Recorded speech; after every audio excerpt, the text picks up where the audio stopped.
Hey Joel, Hey Ryan, I don't know how to do this.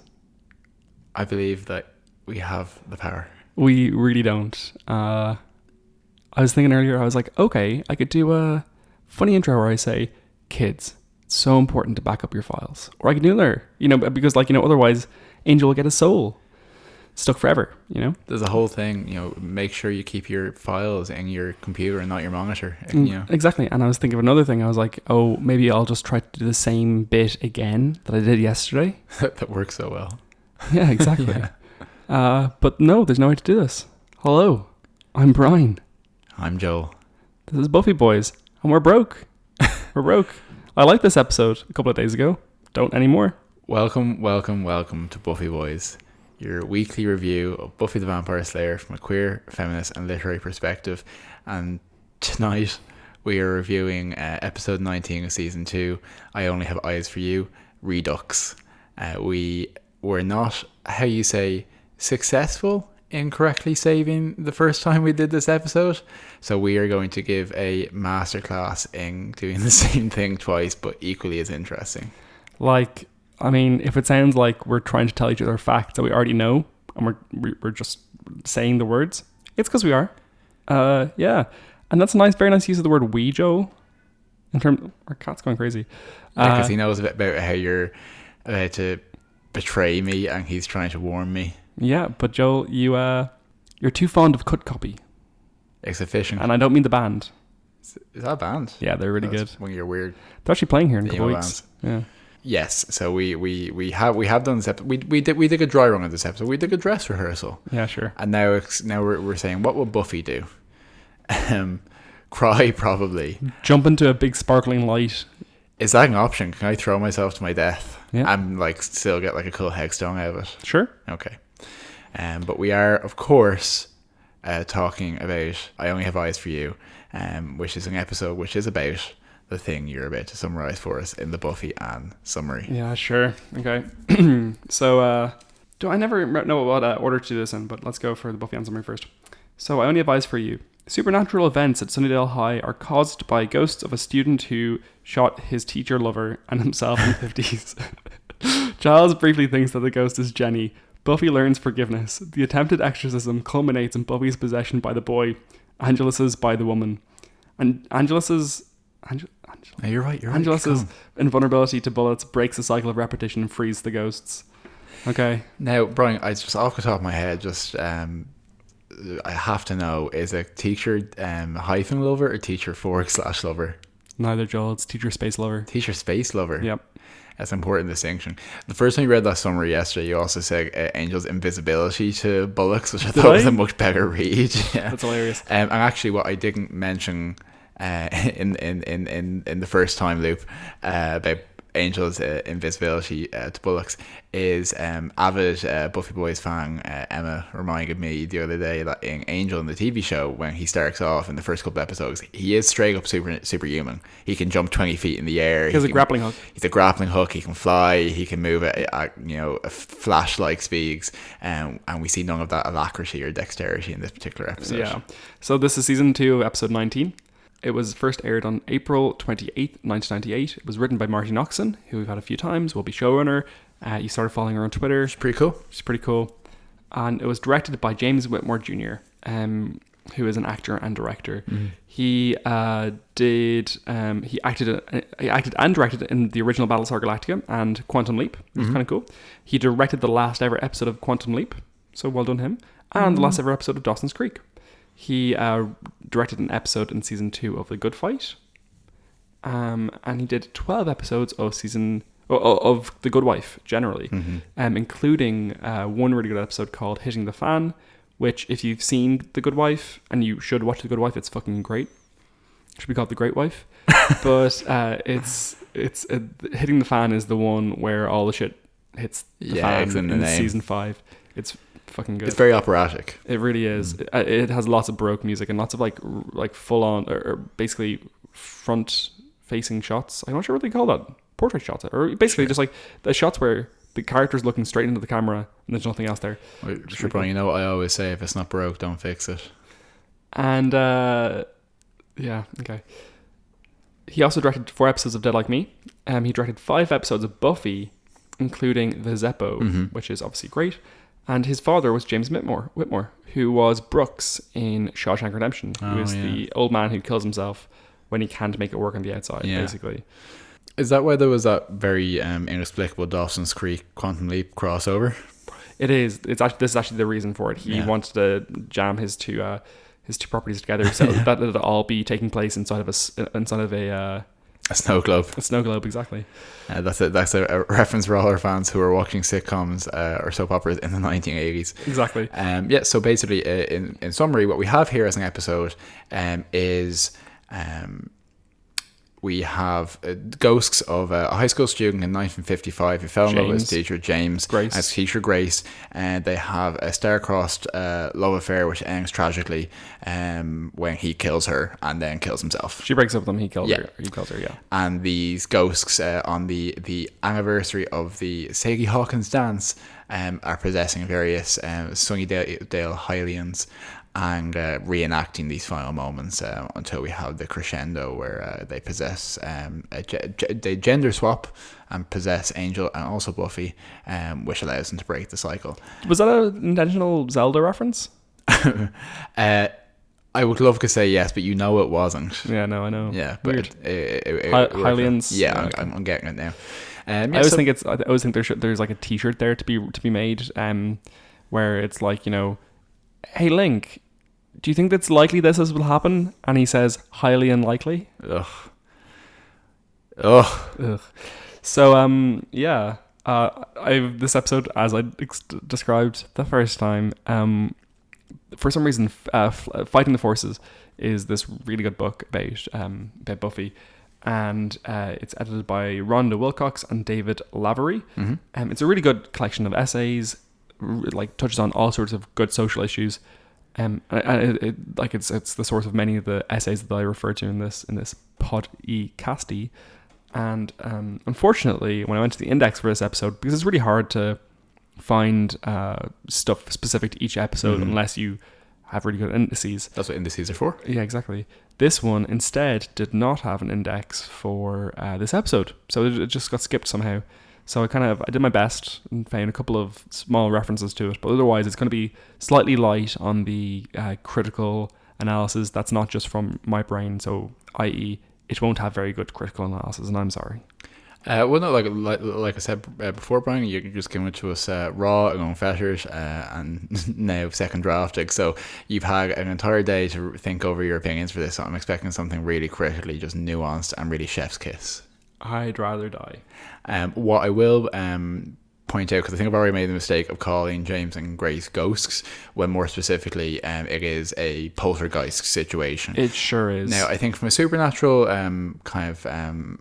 supernatural story point of view, there is a mix of what is traditionally ghost behavior and traditionally poltergeist behavior, and because you can see them, frankly speaking, like traditionally poltergeist, which originally comes from the German for noisy ghost, poltergeist, which is noisy ghost. It's very self-explanatory, but they're distinct from ghosts. Ghosts are generally visible apparitions. They are often trapped in cycles of motion where you can't necessarily interact with them, like the traditional widow in black walking through a wall in a castle, but the wall she walks through, that's where the door used to be, and she just repeats this every night.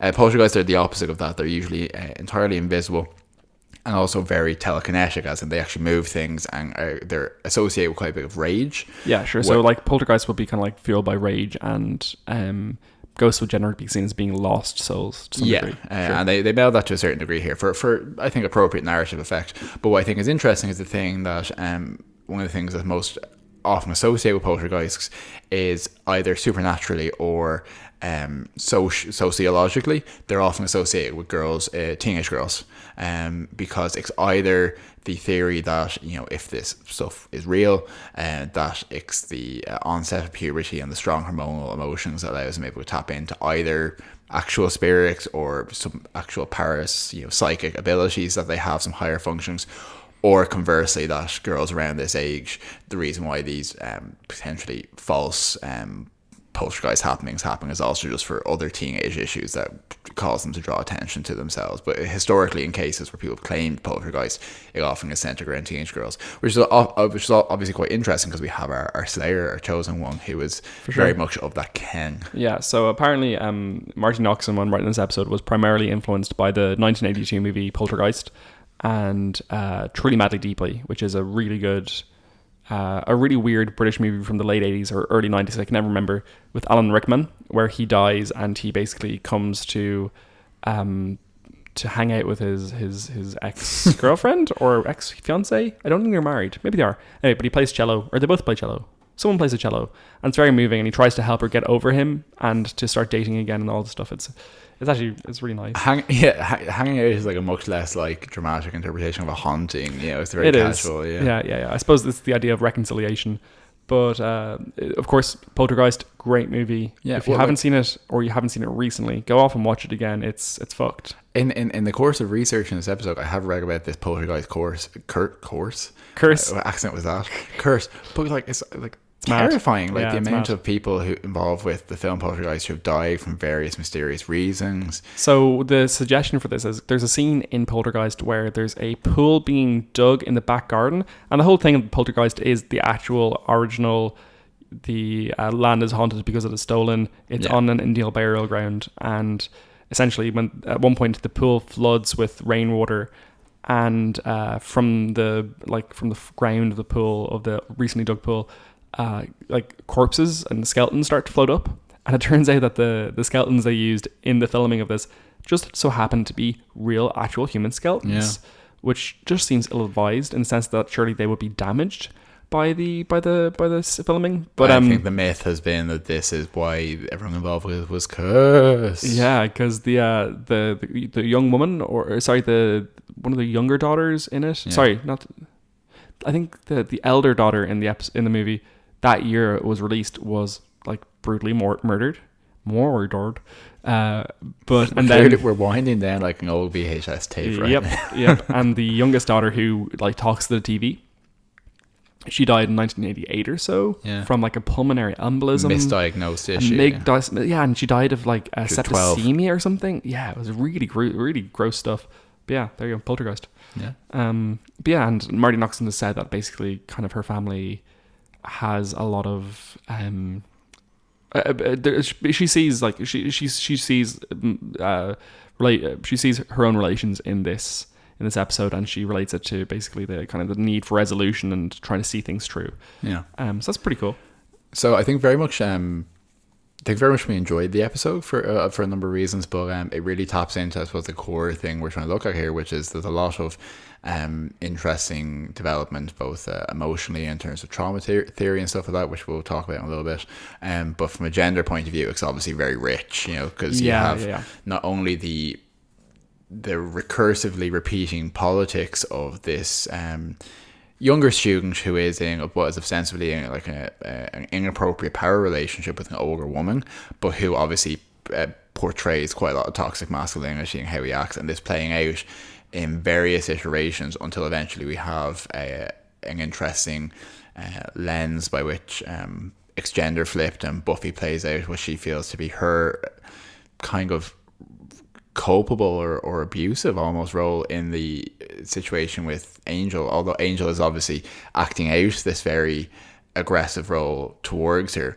She feels the guilt of someone who caused the most damage in their actual relationship. Sure. So Mark Field was talking about this episode, and we'll get to the gender and trauma stuff in a bit, but when he says basically that when he first watched the episode, he read it as essentially an episode of Buffy trying to find a way to forgive Angel. Which obviously is a bit odd in the sense that it's hard to forgive Angel in this situation, because Angel is currently murdering her friends and wearing the face of her ex-boyfriend and killing her friends, as she says in the episode. But what happens in this context, what was actually the text of the episode, is that Buffy needs to forgive herself. Yeah. She at one point she's talking about how James is such an awful person, how he doesn't deserve any forgiveness, how he has to live with what he's done. And Cordelia comes up with a very good line, which is like over-identify much. But yeah, essentially, it's a situation where Buffy feels an immense guilt for what she did in this situation. She feels like she acted rashly. She says that James acted in a moment of blind passion, which is like a big watchword for us this season, is passion and recklessness. And she's punishing herself. Her trauma is being, it's not just the trauma of James and Grace that's being voiced on a consistent basis in this episode. It's Buffy's trauma too. It's her wound is shouting out in this episode too, which is always fascinating. And obviously the setting for the episode is this weird kind of ritual, which I always thought was fictional until I saw it in a sufficient number of American shows, the Sadie Hawkins dance. Yeah, which I will always remember most from My So-Called Life, the episode of which was actually kind of weird. It was a little bit supernatural, as episodes of My So-Called Life tended to be every so often. Yeah. Like angels and Sadie Hawkins dances created the supernatural. But anyway. But basically the idea that... actually, I'm not right there. Sorry. No, I'm not right. That episode wasn't about the Sadie Hawkins dance, I don't think. Anyway, go on. But the Sadie Hawkins dance being this idea that the girls, for once in their woolly-headed lives, would get the opportunity to ask a man to a dance. And yeah. It's for all the hairy light feminists, as Xander does point out. Yeah, and we are quick to Xander bash, but there is a scene where Cordelia is like, why do I have to go to all this effort of asking a man out? And Xander sarcastically says, it's obviously the hairy leg feminist fault. And Cordelia's like, well, we need to stop it. And there's a nice little play there about kind of traditional behaviour. And Xander in that moment, weirdly identifying with the feminists, which is so odd because he's such a misogynist. Yeah, he's also lazy and likes the idea of women having to ask him out. And the bizarre thing is, like, the episode very much constructs it around the Sadie Hawkins dance. It's used as a prop. It's in the cold open. It's in the cold open. It's all that kind of stuff. We don't actually see the dance happen at any point. Yeah. No, it's a mess like that.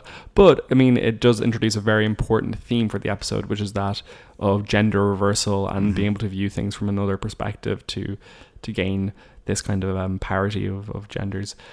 But the gender stuff in this episode is fucking fascinating. I remember when I watched it when I was younger, I felt like, oh, this is kind of weird and like, I was gonna say dirty, but like a bit like unsettling. Because this is one of the more traditional portrayals of toxic masculinity in this show. Yeah. And it's a deeply toxic masculinity. It's not a supernatural event that occurred in the 50s. It's just something that happened and it got trapped because of the Hellmouth nature. So the Hellmouth didn't cause this. The Hellmouth preserved it, exactly. So this guy just basically goes off the handle because his teacher lover breaks up with him and he shoots her and then shoots himself. Not but in that part, just to be clear. In the process, he at one point says, "Don't walk away from me, bitch." Yeah.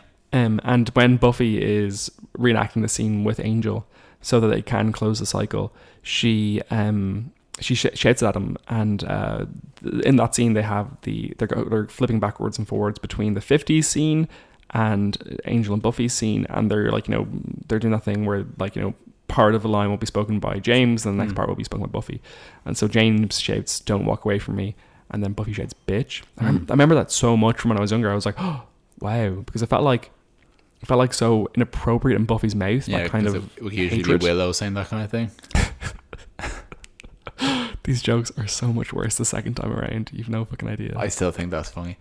No, you're very right, and it's very that there's a way to do this episode which reads as quite a flat script. Yeah, sure. And partly, I think it's probably a prime litmus test for whether people are engaging with Buffy in a kind of a spectrum of reasons that I would consider to be kind of the right way to engage with Buffy, or to engage with the actual themes there. So basically you're saying that, like, some people are watching Buffy but they're not watching it the right way, and fuck them. That's exactly what I'm saying, Brian. No, what I'm saying is, like, I think this is the kind of episode which people could, because you make a very, very salient point, which is that there is absolutely nothing supernatural in the initial relationship between James and Grace. It's all the it's just very much a horror trope of that. When you have normal human behavior, you get punished for it in an exaggerated really kind of allegorical way. Almost like what happens to Buffy. Yes, with Buffy and Angel, it's Buffy and Angel having sex is a normal thing to do. It's not supernatural, and it's the punishment and the repercussions that are supernatural. Yeah, no, very much so. But with I think there could be a subset of people who watch Buffy who would look at this and would make excuses say, oh well, he obviously was like possessed by this Hellmouther. And I've said this before, that in other episodes I have explicit misogyny. I have seen people try to explain it away as, oh no, it was actually like a psychic demon. It's like, no, like that evil is in the heart of men. Do you know what I mean? Like it's important to make that distinction, because that is what Buffy as a show I think is commenting on. And the example which I've used about this kind of stuff before is in recent days, for Star Trek there was a well circulated cosplay of a woman who had incorporated done her version of a Starfleet uniform incorporating a hijab, or what I remember from my recollection, the headdress was identified specifically as a hijab. It really highlighted to me, I think, a split in that particular fandom where people looked at this and said, oh well, why have you got to bring religion into it? This isn't very Star Trek. What Gene Roddenberry would have wanted. Which is like such bullshit, because like Star Trek, I mean, Picard is like constantly going to different like ceremonies for different religions and different races and different species. And you know, he's jubilant in being able to experience other people's cultures, because of course that's what, like, you know, the future of sentient life is like, you know, learning about other people. It's plurality rather than a hegemony, and like that monolithic like consistency and lack of deviance from a norm is literally what the Borg were entirely about. That fear of monolithic patriarchy, you know? Yeah, it's basically, you can be anything in Star Trek in the future except for gay. So yeah, well, that's a whole other issue. And it can seem kind of a misnomer for me to say that the Borg are a patriarchy, because they do have a queen, but they're a patriarchal society still. But anyway, the point here is that people look at this and they say, oh well, why do you have to wear your religious stuff? Because, and I literally saw someone commenting this, saying in the future, you know, when society is equal, Muslims wouldn't exist anymore. Everyone would just be the same. Whereas the actual thesis of Star Trek has always been what Gene Roddenberry said, which was IDIC, infinite diversity, infinite combinations, and that the harmony and balance between those things in their diversity is what is science fiction, as well as the future. And I feel that people who don't get that about certain genre shows are enjoying the flashbang explosions and the big pointy vampire teeth and all that kind of stuff, but not really getting what's so exciting about it, which is presuming, you know, science fiction examines things that could be and comments on the now through that, and the supernatural shows like Buffy examines what is, using kind of subverted norms of society and all that. I totally agree. One of the things that I used to say to myself when I was younger, when I started watching 6 Feet Under, I remember sitting down and being like, what is this? How do I say what this is? Because it's basically doing a deep exploration of these characters, but through like often very magical and expressive ways. Like, you know, they'll often break out into the song, and it's clearly not happening, and they have extended dream sequences and all these things.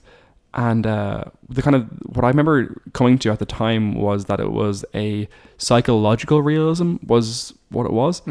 I.e. that, like, you know, when you put these characters into these situations, like here's the psychology that's occurring on them, but it's hard to, it's not expressed through a realism mode, and realism being, you know, when things are realistic. So it kind of often associated with the kind of the George Eliot kind of movement of late 19th century English literature. But this is like it seeks to achieve a accuracy of psychology and of experience rather than an accuracy of portrayal.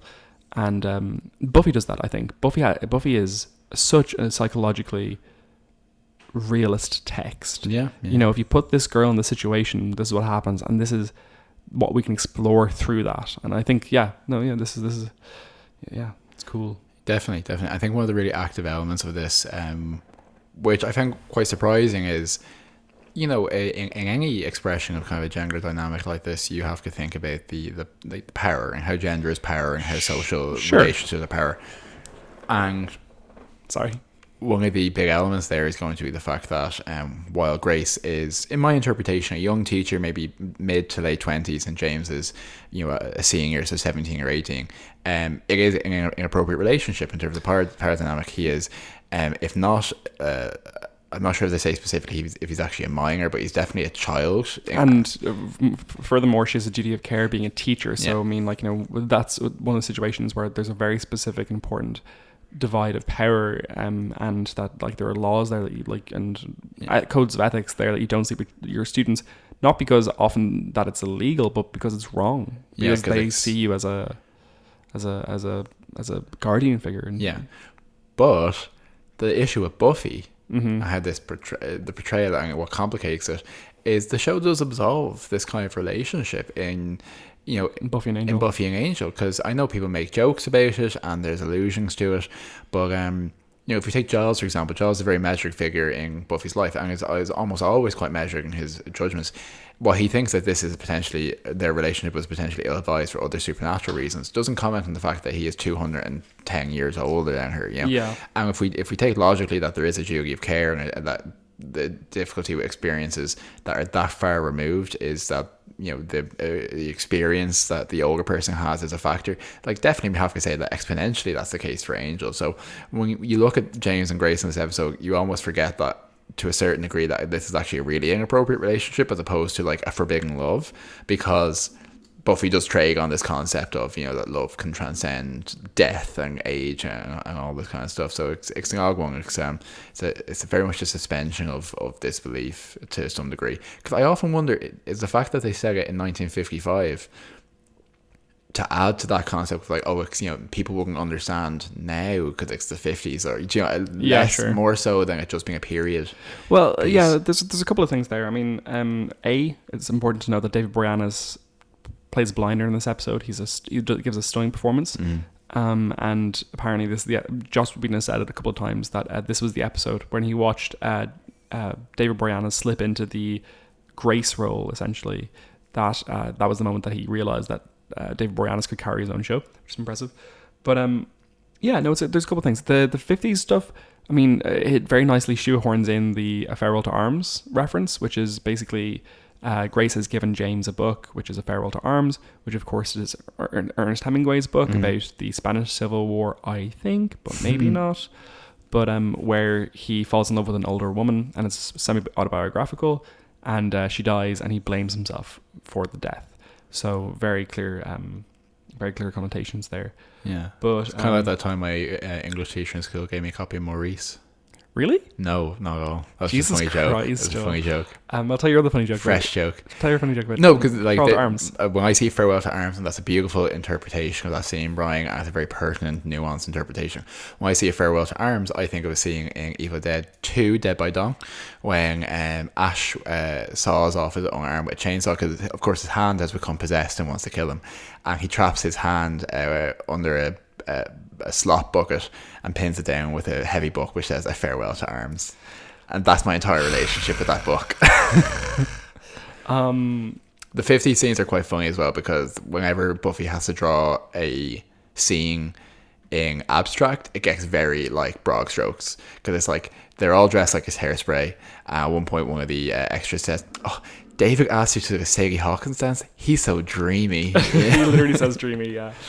This is so difficult, because like you can't replicate a conversation. So there are great points that I had yesterday that I slotted in beautifully, and now I'm like, I want to get that in here. But this is a great study. This is a fantastic study in recursion and repetition. This is please. I'm trying to save you, right? So okay, let's talk about forgiveness. Let's start with ourselves. Yeah. So Jaws has a really, really wonderful speech in here about forgiveness. Because the whole idea here is that Buffy needs to forgive herself. She's treating herself like awful shit. So I think what's important that we just need to hit on with Giles in this episode is very much that he completely and accurately, as you mentioned, thinks that it's Jenny who's haunting the school, and at one point says to the kids who end up having to kind of parent themselves really from a Slayer point of view, he says, I really respect you challenging my opinions. You should never be cowed by authority, except for this occasion, which I'm clearly right and you're clearly wrong. Yeah, it's not a great look for him. So like Buffy is like experiencing all this anger towards James, and James is experiencing all this anger, but like towards Grace and towards everything. But really, like, Buffy's anger is all inwardly directed. She hates herself for what she's done to Angel, and to her relationship and to the world because of it. So she has a great speech, a great little line about how her ex-boyfriend is now evil and is wearing the monster wearing her ex-boyfriend's face is now killing her friends. And And her Giles ex-boyfriend's dead. yeah, true. And Giles says, to forgive is an act of compassion, Buffy. It's not done because people deserve it. It's done because they need it. And it's true. It's lovely. And it kind of introduces a very important note into this episode. Because, first of all, we have to look at the name of Grace. And Rhonda Wilcox makes this point quite importantly. Where in an episode or chapter of her book, Why Buffy Matters, which is basically all about the naming of the different characters in the show. So you get all your different Williams she talks about, and she talks about Dawn. Oh, does she talk about Dawn? I'm not sure. She talks about Willow and her being kind of the spirit of the group. Is that what she is in the end of season 4? Yes. She's the head. No, the mind is Giles. Okay. She must be the spirit. Sure, and she tracks this being as the spirit being the will, and they always refer to her as Will. So that's cool. But yeah, no, Grace in this episode represents kind of like a way of grace, a la kind of tree of life and stuff. But that's exactly what Giles is referring to here. But it's also importantly, it ties into our very nice, typical Joss Whedon Shakespeare reference in this episode. Which is at one point, Xander talking about Buffy exacting revenge says, the quality of mercy is not Buffy. So this is from a very famous quote from Merchant of Venice, which actually we've had before in this podcast. I really should go read it at some point. You should. It's one of the best. But the original quote is, the quality of mercy is not strained, and it's part of Portia's big old speech to a room in a courtroom. It's considered the best piece of writing in the play probably, except for the if you prick us do we not bleed speech was also very strong. But this speech is all about showing mercy and deferring to fairness in a situation, because essentially Antonio has borrowed from Shylock, who is the Jewish character, and very deeply problematic portrayal of a Jewish character, but he has loaned to Antonio, and if Antonio cannot get the loan back to him, or maybe he's loaned to Bassanio or whatever his name is, a loan is in effect. There is loaning happening. Yeah, and Antonio basically is up for it, and if he can't get it back, if he can't repay him, he will have to give up a pound of his flesh. But anyway, so Portia has this big speech. It's lovely. But importantly, because it was Italy in the, I think it was the 12th century, 13th century that Merchant of Venice is set, women couldn't argue in court, obviously. So she has to get all up in drag, which, very important to note, drag is a Shakespearean term.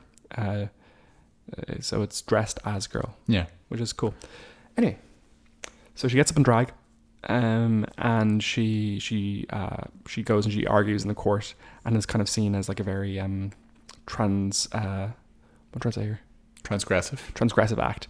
There's even some jokes about penises and vaginas in there after she does this, which is typical Shakespeare. Yeah, so that kind of reintroduces the whole gender bending, and gender bending is such an unfortunate phrase here, because it is unfortunately that's how people refer to the trope in literature of people taking on different gender roles in a situation through drag or through metaphor. But it kind of, I always find it disrespects trans issues a little bit. The suggestion of gender bending, it has and can be used in a glib sense, but I think it has an earnest sense as well. But gender remixing. Yeah, sure. Anyway, I'm not using it in a glib sense. I hope. Yeah. So forgiveness, gender bending, it's all really nicely tied up in that one little line that Xander introduces, which I just thought was nice and well written, and almost certainly one of the things that Joss Whedon introduced out of past. But if Marty Noxon wrote it, I apologize. Well done, Marty. Yeah, please come on our show. Oh yeah. It's interesting because Joss Whedon often does tend to, when he writes an episode, an solid episode, there's often one line or scene which is like, oh, that's it, that's the whole thing, and it's not, that doesn't reduce it, but it kind of encapsulates it. Snake basement guys, Buffy Snake Basement now. Yeah, very much so. Synecdoche. And that would be the title of our second album. Yeah, exactly. But go on. It's from a gender point of view, it's also very interesting in terms of, I think it's a brave approach to take your character who is such a appropriate basting of feminism and femininity, and a strong portrayal of, as we've talked before, a woman who has strength but it doesn't become masculine because of it, and put her in a situation where, you know, the situation with her and Angel is complicated. There's not one clear right or wrong. It's mostly tragic. It's mostly like no one is really at fault, but the fact that James, as the poltergeist, identifies with Buffy and has her possesses her, which I don't think we specify, but basically the culmination being that, you know, going through these various repetitions, that because he can play it this way where Angel gets shot and he survives because he's a vampire, the Grace, who is embodying Angel's role, they finally have an opportunity to reconcile. She's able to forgive him. And they can finally both go on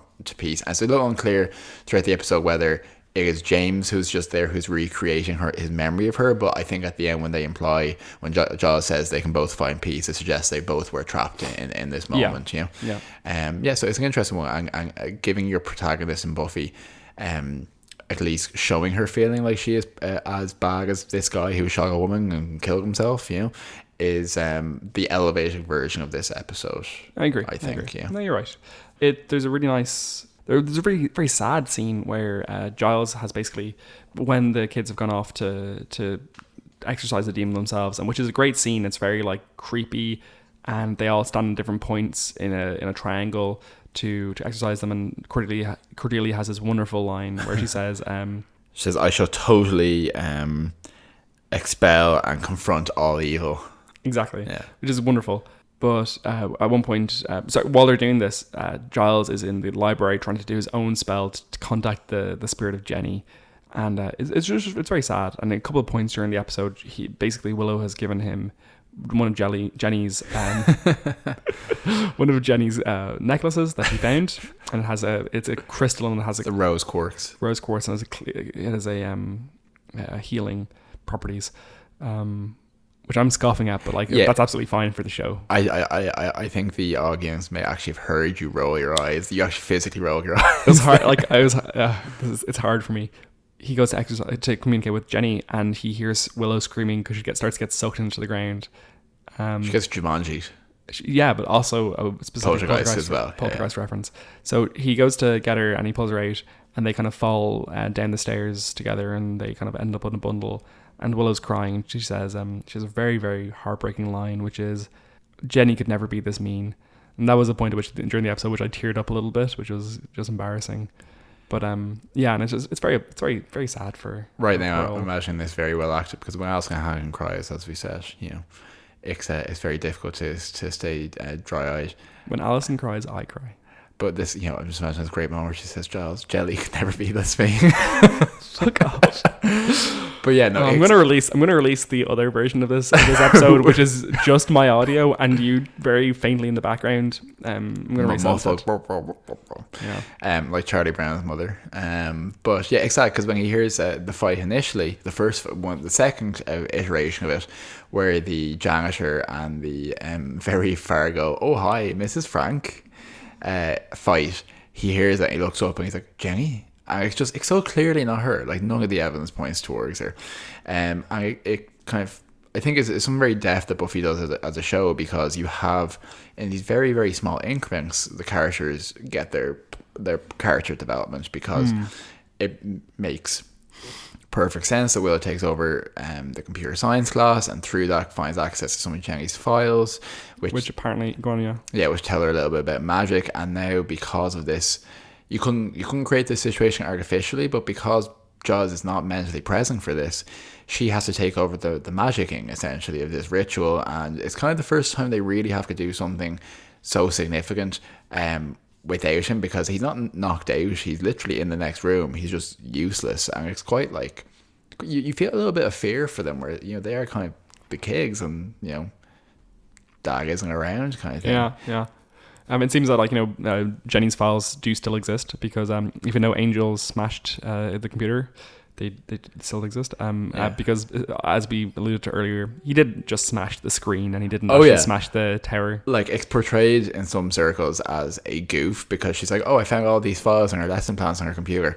But I just love the idea that canonically undercutting all this menace of when he kills Jenny is the fact that he manages just to smash her monitor and not her actual computer stack. Do you mind if I do a quick trauma theory thing and then we'll move on to the Dustin? Give me the whole trauma. Traumatize me. So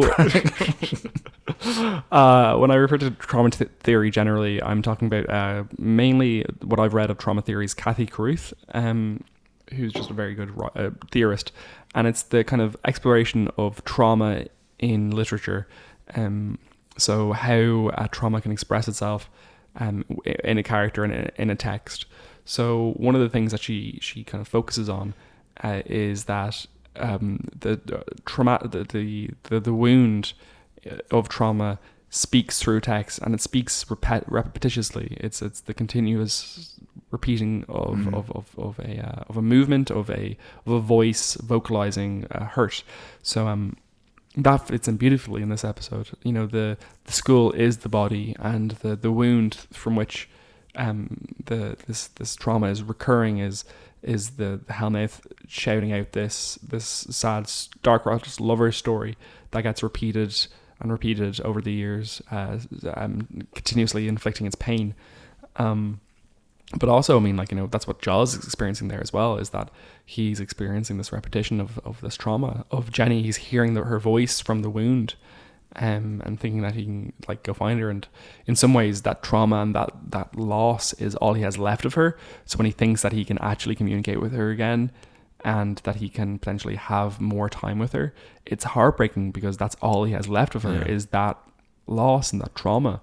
I think I said more stuff yesterday, but it's a beautiful, like, it's a beautifully elegant explanation, without overly verbalizing it, of what supernatural stories like this do for us. Because you've said to me that in a very literal sense, Jaws is experiencing the sense that grief is the only thing he has left, and it's the only tangible thing that he has of Jenny. And all we're seeing in this episode is just a little push, a little bit of energy that allows James to very literally make that manifest. It's exactly the same thing as the concept of such loss and grief and rage that is the only physical thing, and the helmet just gives you that little bit of push where it's like actually happening then. But it's exactly the same thing. There are and the reason why it's so important that what happens between James and Grace is not supernatural in its origin, is the scary part about it and the engaging part is there's not one James and Grace in the world. There's thousands and thousands of emotional incidents like this happening everywhere. It just happens to be this one time that Hellmouth they got caught. But like things. By everywhere, do you mean mostly in America? Primarily in America. Yeah. I will watch this show set in Ireland. I think it'd be interesting. It'd be fucking weird. But it's one of the things that I think it's been very interesting in this season is that, you know, Buffy has a really, really tremendous sense of place. Oh yeah, sorry. Buffy's also traumatized, and her wound is shouting out and stuff too. Yes, absolutely. Buffy is very much part of this as well. But Buffy the show has a tremendous sense of place, and I think it's really fascinating the way that they can make the high school so accommodating during the day, but such a terrifying place at night, because it is quite scary. It's scary in this episode specifically. It's scary in this episode. It was scary when Jenny Calendar was killed, certainly. It was, and it's the same vibe. And like they filled the school fucking snakes and wasps in this episode. Yeah. But it's something that I've been thinking a lot more, that it's something that American content does do very well, because like European content or other content doesn't rely as much on place because it has other historical elements to inject into it, and Americans create their history around their place and very much about where they came from and all that kind of stuff, because the land is new and the land is haunted and all that. But like I've been looking at things like playing a lot of tabletop recently, games, and one that's really caught my eye is a game called Monster Hearts, which is very queer and very about high school monsters, supernatural, all that kind of stuff. And it does very much incorporate this idea that place and a sense of relationship to the locality is one of the things that drives these relationships in these stories. Because if you look how people are defined, like the librarian, you know, the bus driver, the teacher, the local owner of the supernatural gift shop, that kind of thing, like these are very essential for these kind of Americana horror stories, which I think is actually quite a valuable element that it brings to it, something poltergeist dig very much as well. And Joss Whedon productions have always highlighted the importance of place, both in generating storylines, but also in destroying them to signal transition. I mean, like that's why season 4 feels a bit lost sometimes, is that they don't have a base of operations. They have Giles' apartment, and that doesn't really suit. So when because this is after the library is destroyed, so when season 5 they actually get the magic shop as a base of location or base of operations, it feels like a real breath of fresh air, and it feels like a real relief. Yeah. And if we look about like in this episode, like we have the introduction with the whole Drew spiking Angel and threesome to the mansion. Where they have Jasmine's growing, which they specifically noted, which is interesting because Jasmine, like they refer to it, Jasmine does bloom at night, which is interesting. So like a very good metaphor for vampires, obviously. Yeah. But also Jasmine also grows in the Hyperion Hotel, which is an angel, right? Yeah. Hyperion Hotel. Yeah. Well, spot on. And it grows there, and the big bad of season 4 of Angel is called Jasmine. Yeah. So lots of links there. Yeah, no, definitely. And I think, but like you remember the warehouse distinctly. Yeah. You remember the mansion distinctly. Like these things could be quite interchangeable, but they do have a real sense of presence. So I think that kind of contributes a lot to it. Sure does. I'll make one quick final point, which is one of the big essays I did find about this episode was by Elizabeth Krimmer and Shilpa Raval, which is Digging the Undead, Death and Desire in Buffy. But they identify this as an instance of the kind of star-crossed lovers motif. And that kind of motif, and also just like literature in general, is so often based on, as they refer to it, the female corpse as guarantor of cultural order. So it's the sacrificed woman who was able to establish, the continuing of social order. And this episode they identify as being quite feminist in the sense that it very much reverses that the body in which the social order is done through is Angel's body. Angel's body takes the bullet, and that is the way in which things are restored to its normal point. But it was an interesting essay, and if you have any interest, go off and read it. I think it's a real useful skill in this. Go on. This field, this milieu that we're in, is like knowing when not to overreach. Because you could say, Angel represents the female form and the gender swap and how he's penetrated by the bullet and how this represents invasive and male patriarchy and all this. Were you reading my notes?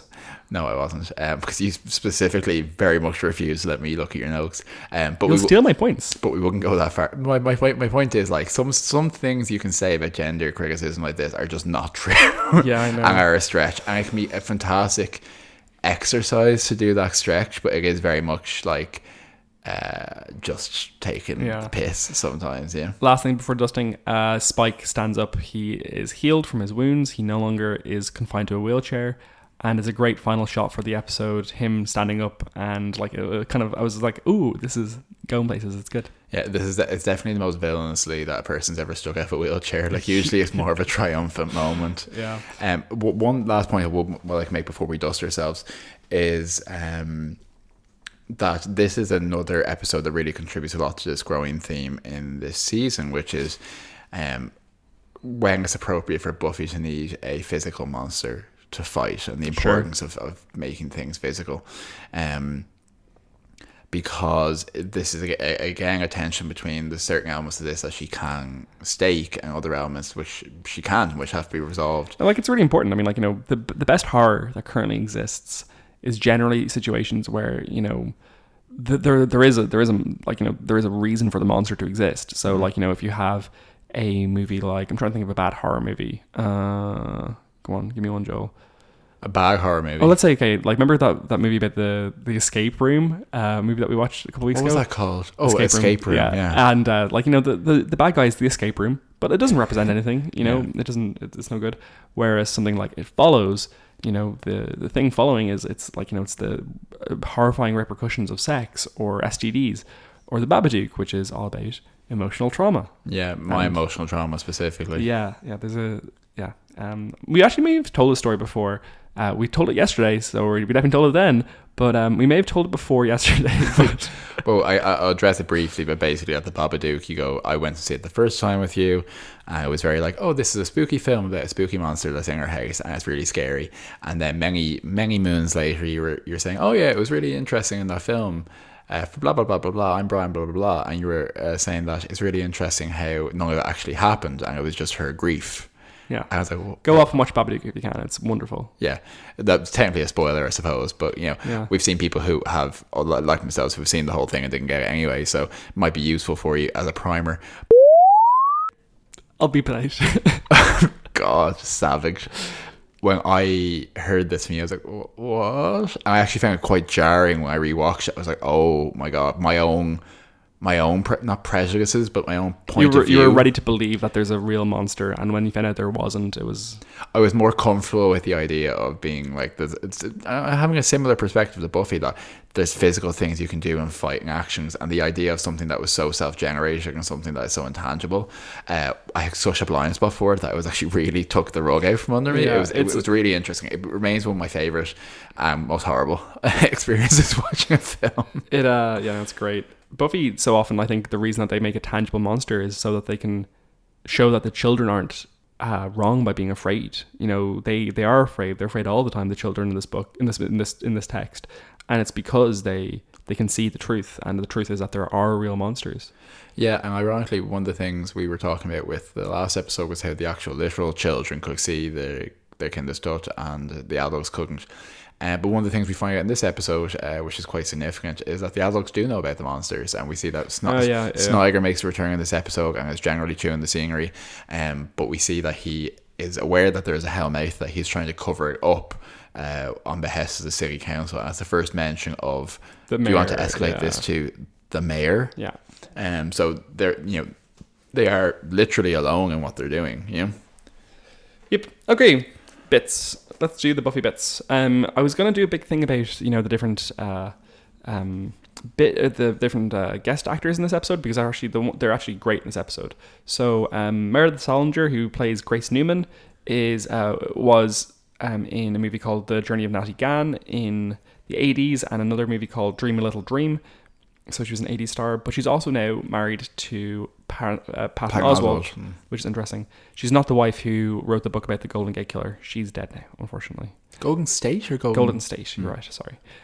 Christopher Gorham plays James, and he was in, most notably for me, Ugly Betty. He's the boyfriend when Betty starts the show. Mm-hmm. He was also in Popular, which was the first Ryan Murphy TV show. Oh, okay. And it was actually quite good. It's worth watching. Compared to almost everything else that Ron Murphy does. John Hawkes is in this movie. In this episode, John Hawkes was in a bunch of things. He was in Deadwood. He was in Eastbound and Down, and he was in The Sessions recently with Helen Hunt or Holly Hunter. I can never tell the difference. But Helen, the one who was in What Women Want, and she won an Oscar for. Well, they both won Oscars. Anyway, she won an Oscar for Something's Gotta Give. That one with Jack Nicholson anyway. But he was in The Sessions, in which he is a quadriplegic and he wants to have sex for the first time, so he hires a sex therapist, and it's a really touching movie, and it's based on a true story. But finally, he was in Winter's Bone, which is the movie that brought Jennifer Lawrence to major it's very good. Fame. Yeah, it's essentially a really great noir film made in starring a 17-year-old girl as a main character. So very the Ozarks, I think we were saying. I think it's the Catskills. Okay. Yeah, so I think it's the Catskills, and he plays her uncle, and he was nominated for an Oscar for it. So that's cool.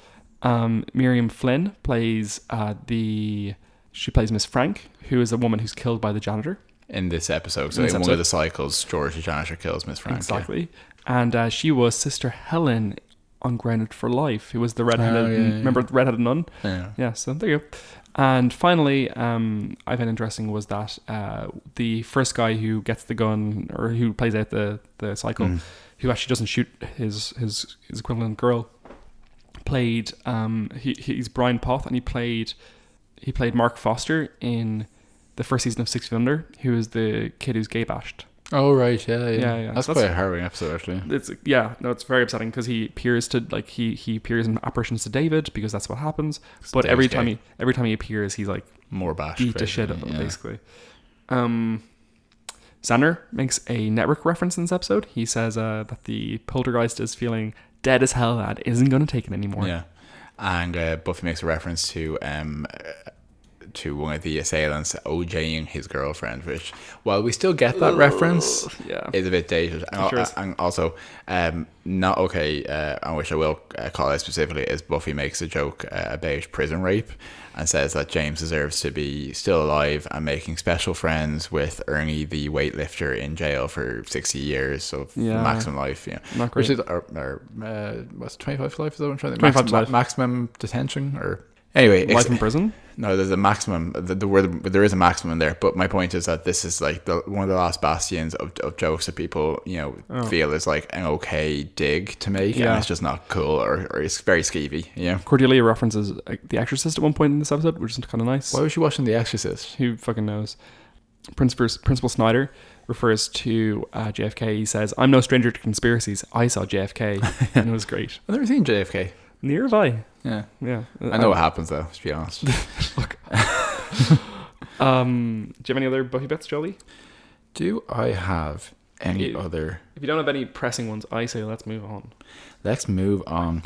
So the fashion in this episode is pretty standard. Willow wears a couple of very rainbowy, stripy jumpers, but she's also wearing a really awful shirt at one point. So she's dressed like iconic Irish children's stars, Zig and Zag. Yeah, she really quite is. A bit. Yeah. In the opening scene, there's Buffy's in the bronze, and a guy approaches her to ask for a date, and is in no way creepy and doesn't die, which is in itself unusual. But she's wearing gold leather pants. Wow. Yeah, she looks like she's on Soul Train. Yeah. But otherwise, I mean, the fashion's pretty normal. Xander wears some very wide-necked shirts again, which is so questionable. But he also wears a reasonably nice-ish jumper. We see some teeny bopper Hairspray extras in the 50s flashbacks as well. Yeah. Okay, death count. Do you have a death count, Joel? I'm sorry if it sounds like we're rushing this. It's because we are. I'm starving. Yes, I do have the death count. We have Miss Frank dies, shot by George the janitor. We have Angel gets shot and survives, but is also dead, because I count it as like a semi-death. And obviously James and Grace in their murder-suicide in 1955. Yeah. That's it. Yeah. It's actually, I mean, that's a pretty high death count for Buffy. Because there's a lot of real life death stakes. I feel like a lot of real people almost die in this, which is why it feels more stressful than boppity vampires or whatever. Yeah. So we probably haven't portrayed this in this recording, but we both really loved this episode. We thought it was great. We really enjoyed it. I certainly really enjoyed it. I dislike it now, of course. I never want to watch it again. I never want to think about it again. But I think this is great. We now have lost episodes. People will seek this out. Exactly. But we also this is one of the podcast bingo bingo boxes, is that bingo squares, is that bad audio in the first 5 episodes, apologizing for bad audio while still having bad audio, improving your audio and telling people all about it, getting jaded towards the middle and not bothering anymore emotionally. And then another one, of course, is we have to completely re-record that because we lost it, basically. Yeah. But if anyone ever wants to listen to my version of the last episode and nothing else, you can. Joe, what is your rating? I already know the answer, but please tell me. I won't remember it. 9.1. Yeah. Scapulas. Oh yeah, which is the stinky ball of sulfur that Willow wears to ward off the ghosties. It's actually not a ball of sulfur. I think she might have just treated it with sulfur, because it's actually the little prayer cards basically that you wear around your neck. Sure. Well, yeah, the active thing they say is the active ingredient, sulfur. Yeah. And she smells terrible. So, but just overall, I thought ticks a lot of boxes for me. I thought it was an interesting supernatural story. I think it took a classic tale and gave it a worthwhile twist, which is really kind of all you can do sometimes. Yeah. I think it said some interesting stuff about gender and trauma while not being too heavy-handed, and had strong character moments. Yeah. I will give it a 9.0 low-life vegans out of 10. Mm-hmm. Don't explain it. I totally agree. It's a really strong episode. Very well written, specifically.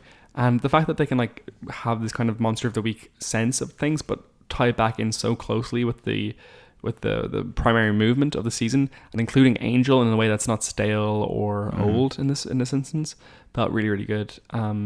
I just remember it as an episode. I just really like it. So it stuck with me. So yeah, 9.0. Great. Okay, and what are we watching? Well, I presume we're going to be doing this episode again next week and forever again. We're going to watch, next week will be I Only Have Eyes for You, which is the episode in which... next episode is Go Fish, which is... Sexy Xander. No, I was really hoping to cut you off there so you wouldn't say that. It's a Sexy Xander episode. It's the episode where Xander joins the swim team. Yeah. It's true. I'll be talking about it a lot. Yeah.